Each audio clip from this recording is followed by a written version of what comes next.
Hey, and welcome to Matt and Jess TV. I am Matt And Roast. I'm Jessica Bun Bun. This is our Dexter Resurrection Season 1, Episode 8 reaction and review.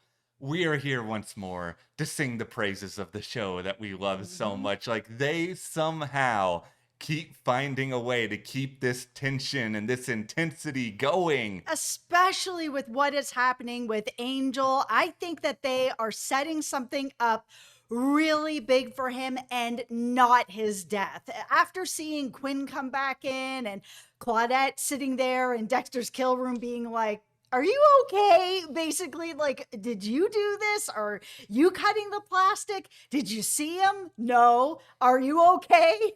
No. Like, they're really setting him up at this point to maybe actually get arrested. He is no longer serving on the police force in any capacity. It has now been confirmed to Claudette from Quinn that he is not active anymore. So he is legitimately committing crimes. And it's kind of along the lines of also just that no one believes him. He's like chasing after a ghost that I'm kind of like early tinfoil hat. Really early, okay. That he's either going to end up getting arrested or kind of like under observation of some sort. That way, the show doesn't just kill off everybody from Miami Metro because then it's getting just repetitive. If they just kill him off, it's just the same as always. But if he ends up actually getting arrested because now he's committing crimes, I mean, that's something that hasn't happened yet. Yeah, and we're going to talk a lot more about that. The fallout of this, all of the various mistakes that Batista is making, because boy, are there many. So many. Before we do, though, be sure to hit that subscribe button because we are here with several Dexter Resurrection videos throughout the week. We have reviews, previews, theories. We have so much fun diving into this world. Thank you so much to everyone who has subscribed. It's just a great way to make sure you don't miss out on anything we're bringing to the table. Absolutely. We are also covering Alien Earth, and Only Murders in the Building is coming up in just a few short weeks. So hit that subscribe button. It really helps us here at the channel. And if you want to talk Dexter more with us, head over to our Patreon. I'll leave a link for you below. Thank you guys so much for your support. It really means a lot to us. All right, let's stick in here with Angel and everything that is going on with him because, man, did he ever get close to actually catching Dexter? Really, really close. But it's one of those sort of situations where everything is on a knife's edge for him. Because if he did catch Dexter in this very moment, like Claudette will find a way to sing his praises. There will be a lot of celebration, though there's still a caveat where it's like, okay, if you help to bring this person down, acting as though you were still a cop when you aren't, it's just like, isn't that going to be just a little bit of a problem in court? Yeah, it feels like the way Angel is going about this at this point is making it more and more difficult. He, could catch him red-handed at this point, but because he's trespassing, he's tracking him without a warrant, like he's doing all these things that he can't be doing, that is going to end up making so much of this inadmissible. And that might be the thing that helps Dexter get away as well, that Angel just can't pin any actual proof on him because of the way he's going about this. Yeah, and if this goes too far down the rabbit hole here, like, wouldn't it eventually be a double jeopardy sort of situation where it's like, okay, you've already gone after Dexter for this, but because of Batista, it's not sticking. So then what happens to Dexter? Would he have to be caught for something else? And then, like, lo and behold, it becomes this completely other problem. I think the biggest issue that Batista is obviously facing at this point is it's the classic case, and we've seen enough cop dramas over the years to know this.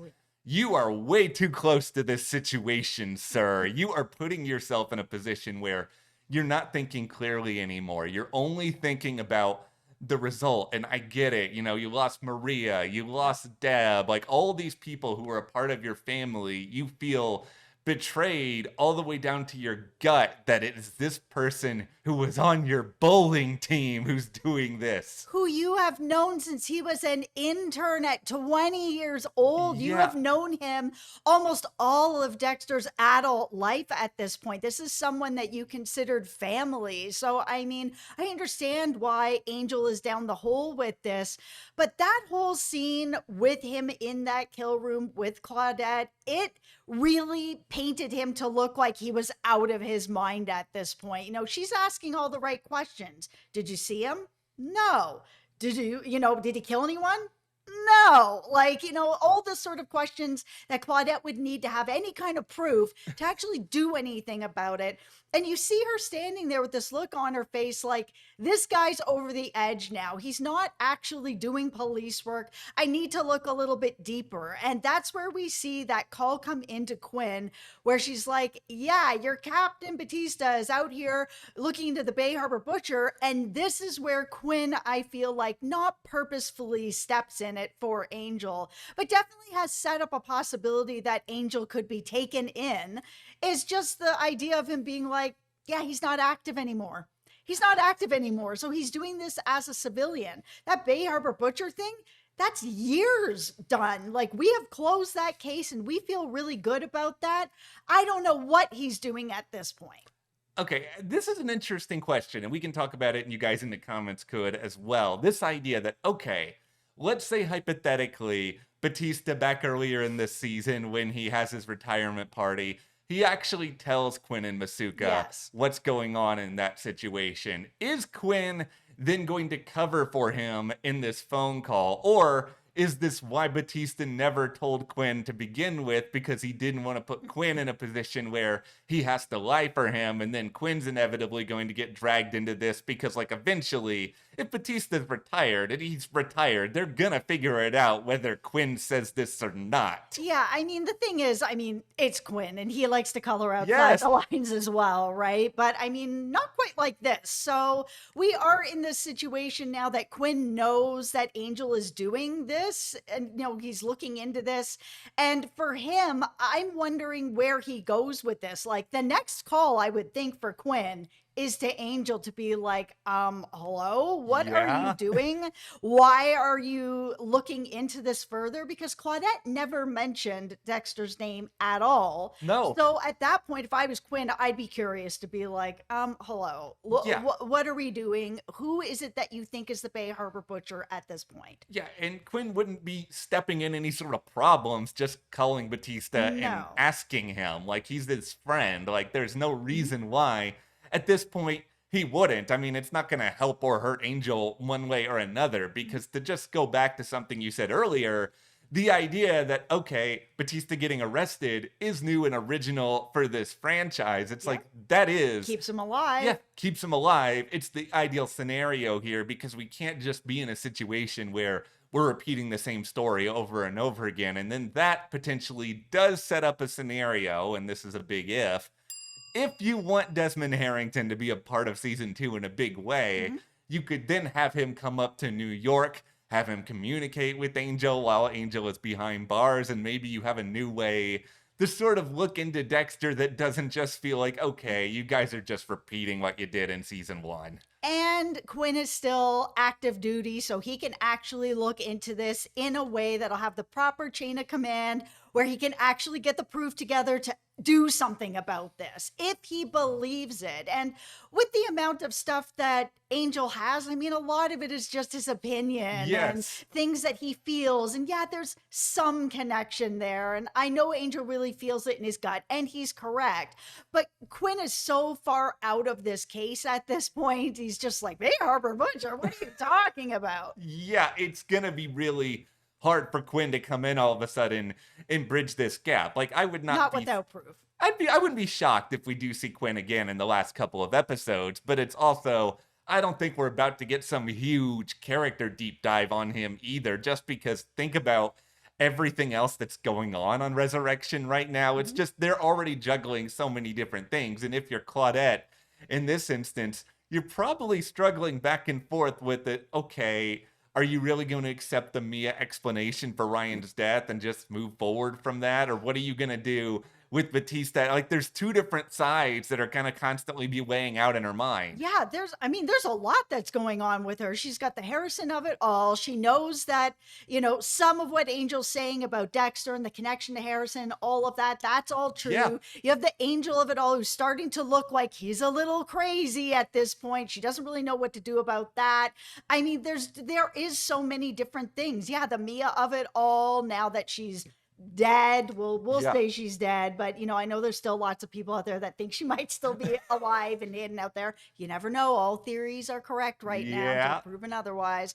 But she does have a lot on her plate right now, and that doesn't even include the New York Ripper. Yeah, and I also kind of envision here Captain Man somewhere in the NYPD being Right. like, you just need to close this case as Right. soon as possible. Like, that's still in there, but I do gotta say, in general, with the Claudette story, I love the Easter eggs that they put in here. Even for Original Sin, you guys Yeah. see the Aaron Spencer reference kind I of buried in saw here. so good. I'm really glad that they have mixed that in there so that it's not like, oh, this stuff happened but was never mentioned in any actual Dexter episodes. I think it's also great for all of us Tanya truthers out here who still All believe right. that she is going to turn up on Resurrection at some point. Yeah, I know that there are some theories out there. Some of you guys are thinking that maybe Charlie's mom is actually Tanya and stuff like that, but I don't know. feel like I just don't feel like that connection is there at this point. I feel like we may actually see her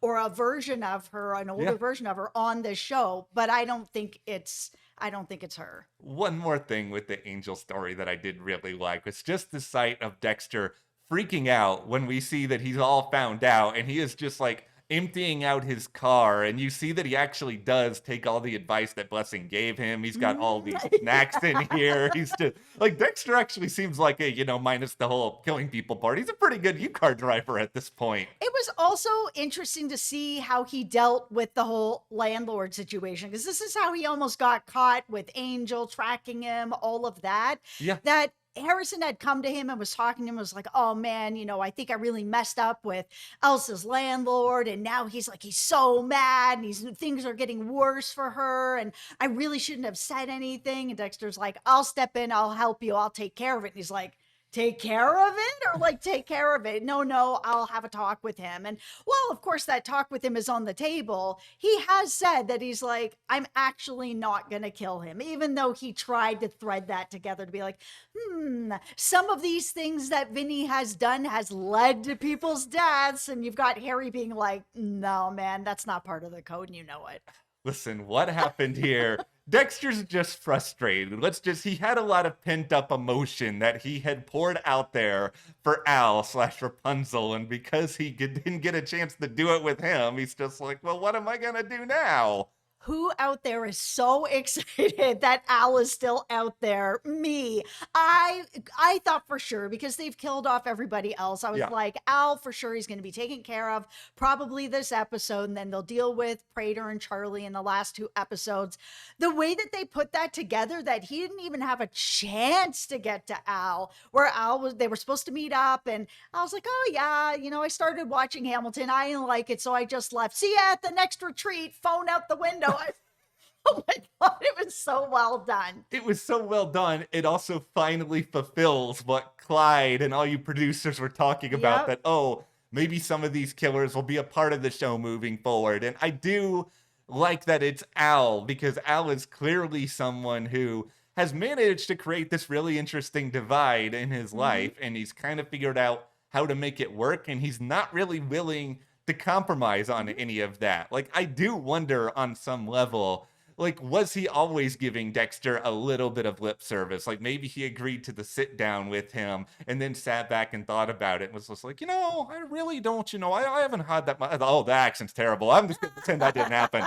I just didn't have that much time with this guy, but he's new and all these people are going away. Like, why do I want to meet up with him? Yeah, I mean, Al's no dum-dum. He was just like, yeah, I'm leaving town early because everyone at the retreat is getting dead and I'm not interested in that. So I've had a fun time, but this one's not really working out this year. So if Prater has it again, maybe I'll see you then. I mean, Dexter was really pushing to be like, I could meet you on the road. Maybe I could come out and see you. I mean, you could kind of see it on Al's face at that point that he was like, I just need to end this conversation. This isn't right. Yeah, Al sort of reminds me here of what a lot of us want to see happen in a horror movie all the time, when it's very much clear that there is a monster in the house, and we often see people, I don't know, run into the bathroom or run upstairs, and we're just always go out the front door. I know we're all rooting for Al's demise, but Al actually went out the front door. Like, I want to see Al back for a season 2, but eventually I think they are going to have to face off. It's like, I hope it's a face off that happens in New York. Like, I don't need to see Dexter just spend another season, like, I don't know, out in the Midwest, not with any other character. Yeah, that's the thing. I actually, this is my tinfoil hat of where we're going, because Okay. obviously this isn't going to just be one season. This season is doing amazing. Everybody's Yes. very excited about it. It feels like they are setting up for season 2 to be about the New York Ripper. I don't think they're just going to wrap it up in these last 2 episodes, or like, what's the point? It's too fast. They've been like threading this out all season long for it to be like, oh, last episode, it's all wrapped up kind of thing. Yeah. I feel like they're going to have the Ripper as the big bad that he's going to be after in season 2, someone who's like really seasoned like he is, and it's going to be very difficult for him to get to the Ripper. And then by the end of that season, Al's going to kind of resurface again in some kind of way, that he'll be in New York for whatever reason, whether it's for Prater or something else at that point, where season 3, we are going to see Al come back in as the one that got away. Yeah, and I think that would be really, really exciting, because there's not a lot of times we have a long-term pre-existing relationship with the big bad on this show. And I think we all know Stone Street's more than capable of it. And I also think he would love an opportunity to come back and play a character that is like totally opposite of what people know from him. I know he's played dark characters before, but let's be real. I mean, everyone knows him from Modern Family. So I just feel like it's going to be exciting for him. But yeah, I think that showdown is coming. I would be surprised if Al is in the last couple of episodes. I think this storyline, it's putting a pin in it for now, and I'm okay with that. Yeah, I think he's going to come back, but I don't think we're going to see him again this season. I think he's very much phone out the window. I'm gone. All the best to you. I'll see you maybe. Yeah, and this puts Dexter now in a very interesting position, because he has been so focused these past couple of episodes of ridding the world of all of Leon's killers. And now it's like, okay, he doesn't actually know where Al lives, and he's just left now with Leon and then Charlie, and per his code, like, he doesn't know everything with Charlie yet, and Leon says that he's not a killer, so it's like, okay, well, what do you do now? Yeah, and now, of course, he's in a very difficult spot, because Charlie was just talking to Leon, was like, listen, like, I feel in my gut something is just not right with this situation. This is really the first time that we've ever had to deal with this, where, you know, you've lost all these killers at one of your killer parties. Like, what's the new thing that's here? It's this guy. Like, Leon's basically like, if you find proof, come back to me. I don't want to hear about your gut or your feelings or whatever. Just come back to me with something that's very real. And it seems like she has, because we do end up in this situation at the very end of this episode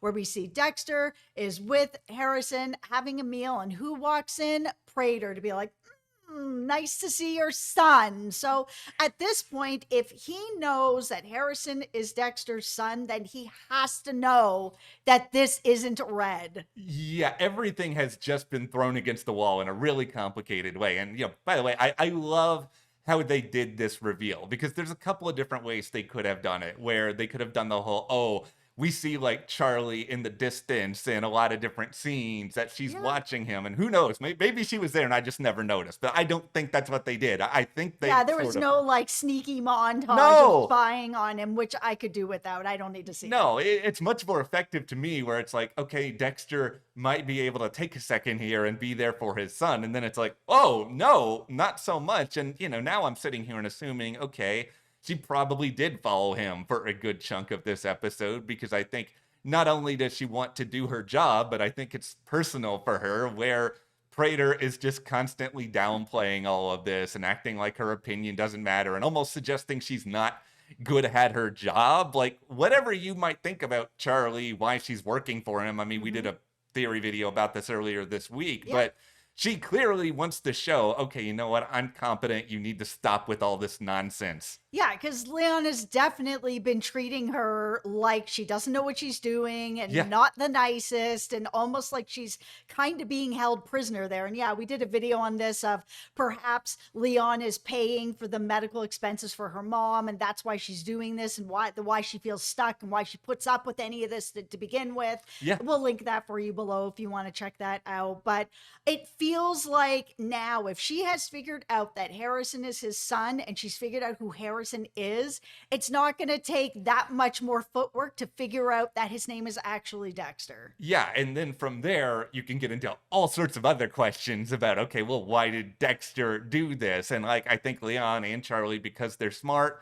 they'll start to put some pieces of all of this together. But I think what continues to make all of this really risky and complicated for them now is here's the two of them out in public now with Dexter, somebody who's very, very clever. And obviously, them knowing about Harrison is a danger. But not only is there the risk that, okay, well, Dexter may try to take them out, he also may try to expose Leon in some sort of way. Is there anything he can hold over him as leverage that we don't even know about yet? I'm most curious to know how Dexter's going to deal with this immediately, in the immediate that's happening right now. His son does not know that he has been dealing with Prater, that he has been going to these killer meetings. Obviously, Prater doesn't want that known either. And Harrison not knowing what his connection to Prater is, I'm curious how he's going to explain this.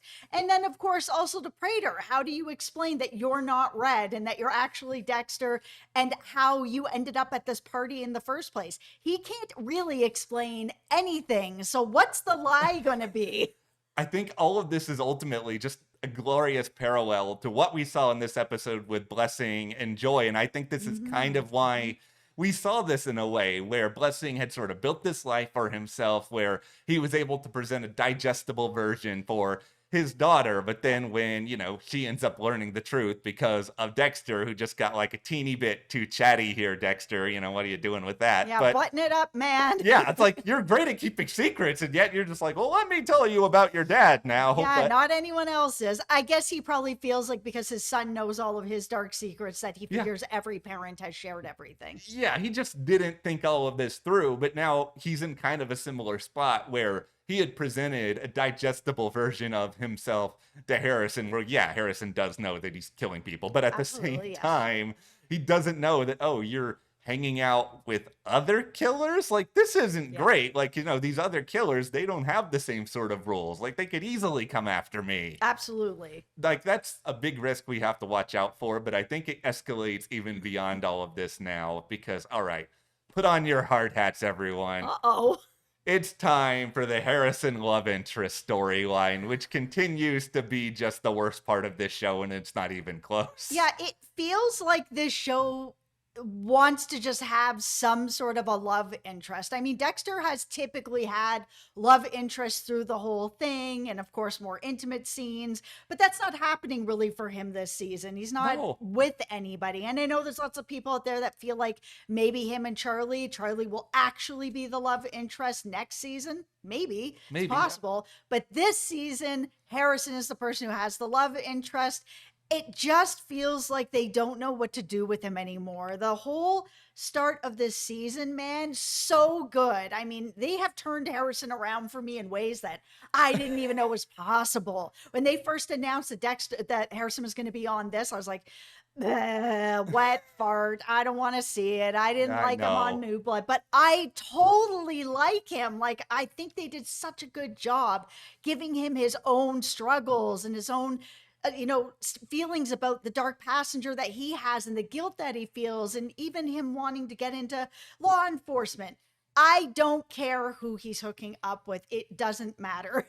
Here is my tinfoil hat about Gigi at this point. She is there because she has to die. Like, that's the whole purpose of all of this. And I know I'm kind of flip-flopping here because I thought that might be the case with Elsa for a while. But I've changed my mind. Well, Al is gone now. So. Okay, so Gigi is here. Like, there is literally no other reason for Gigi to be around at this point other than something happens to her that's going to make Harrison really upset at his dad. And I think the idea that, okay, if Charlie's been watching Dexter, maybe she's been watching Harrison. Maybe somebody working for Charlie's been watching Harrison. Like, she could easily be set up as bait. And then beyond all of that, she had this whole, oh, I was going to be a detective, but, you know, my wrist, I can't do it anymore. Like, if she dies, Harrison's going to be like, well, now I really have to be a detective because I need to honor her memory. Gosh, I really hope you're right, because I worry that she is just there to have intimate scenes, because that is something that Dexter has pretty much always had, whether Yeah. it's with Hannah or Lumen or Rita or Lila or whoever, right? That there's always been some sort of intimate scenes, and there isn't anything like that this season, except now there is. And so I was kind of like, okay, is this what it's going to be about then? But they do keep talking about Gigi's, like, oh, I have, this brace on, and what it's really about, or am I hiding something? So maybe there's something darker there. Yeah, I just think the idea of her being killed off is a way to further Harrison's story moving into next season. Because otherwise, let's just put it this way, like, what else does Harrison really have? Unless Claudette magically is able to pin the Ryan thing on him, which it's still possible because we've talked about this before. Like, everything with the watch, not all of that has really been discovered or pieced together as of yet. Yeah, well, here's the thing about Harrison getting into law enforcement. They are planning, of course, multiple seasons. Yeah. Are we just building up down the road that Harrison is been able to deal with his dark passenger in another way by getting into law enforcement, and then we'll see him as part of the force, and maybe a little bit of a time jump and all that, where he's getting much deeper into it, and he's going to end up by the end of the series having to have a real face off with his father and not just shoot him in the woods because Dexter says so, but that he's going to have a real conflict inside of him of, should I be bringing him in, or the Harry of it all? Is he taking out people that I can't get to, and I'm just going to kind of be like this and be like, okay, he's just Batman? Yeah, I think that's a discussion that is actually really, really interesting because, like, we've talked about final bosses here before, where Right. it's like, Angel is a fitting one to me because he's been around since the very beginning. Like, Yes. you can make an argument for Quinn, but I'm a little bit on the fence with Quinn because Quinn hasn't been around for the entirety of the show. No, besides Masuka, we really only have Angel, and Masuka's not going to be the person to take down Dexter. If he does, it's very unsatisfying. Yeah, I can barely imagine Masuka taking down like a pack of Hostess cupcakes. I'm not really sure he can do a whole lot more than that. But Harrison is still the one that makes sense. Like, that's why they did have Harrison, quote unquote, kill Dexter in New Blood in the first place. So sending him down that trajectory, like, yeah, I understand all of that. But I think the short term for him is going to be all about what's about to happen to me, how Dexter is going to try to explain that, as you suggested earlier, because, like, I think Harrison's smart enough that he's going to see through whatever kind of nonsense lie Dexter tries to throw at him. Yeah, I mean, he knows who his father is, and it's like, oh, my dad is hanging out with this billionaire? Yeah. For what reason? And why would he not have mentioned it? It has to be something darker because Dexter is now kind of keeping those things away from him. And it's just like, okay, you know what? We are different. You know who I am. I know who you are. I'm not going to bring you into this part of what I'm doing. I know you're not okay with it, but you know who I am and you're accepting of it. Cool. We're on good ground now. The one last thing I'll say here, and this is a very minor beef, but I think this episode was too short. It felt like just the length of a regular network TV show. Like, I could have used another scene, or even just a minute of Quinn after the phone call processing everything. I could have used more of Dexter, like, trying to reach out to Al and his frustration. It did feel like they moved this one forward really, really fast. And the best episodes this season have just been a little bit longer. I'm going to be very disappointed if there is no follow-up from Quinn. He's one of the only two people that was at Angel's retirement party, and he's known him for years. And something like this, I would be really surprised, and it wouldn't make any sense that he wouldn't even try to call Angel. And maybe he doesn't get him on the phone. Maybe Angel's at that point either arrested or under some sort of observation for, basically mentally going off a cliff at this point, and he can't get to him. But I feel like Quinn will make that call. Yeah, I do too, and I just sure hope we see it, and sooner rather than later. You don't need to string that along on us. No. But that is where we are with Dexter Resurrection Season 1, Episode 8. What do you guys think is going to happen to Batista now? Like, could he actually go to jail? Or are you still in the camp that, okay, Dexter is just going to kill him because it seems like Dexter knows that he has to take care of this problem now? Yeah, he's pretty much been like, okay, this isn't going away, so how am I going to deal with it? And Angel doesn't fit the code, so what else can he do? Yeah, so give us all your thoughts, your theories on that, and be sure to hit that subscribe button so you don't miss any of our multiple Dexter Resurrection updates. And you can support us further by joining our Patreon. That link is in the description. Thank you guys so much for Thank your you. support, and we'll see you here next time.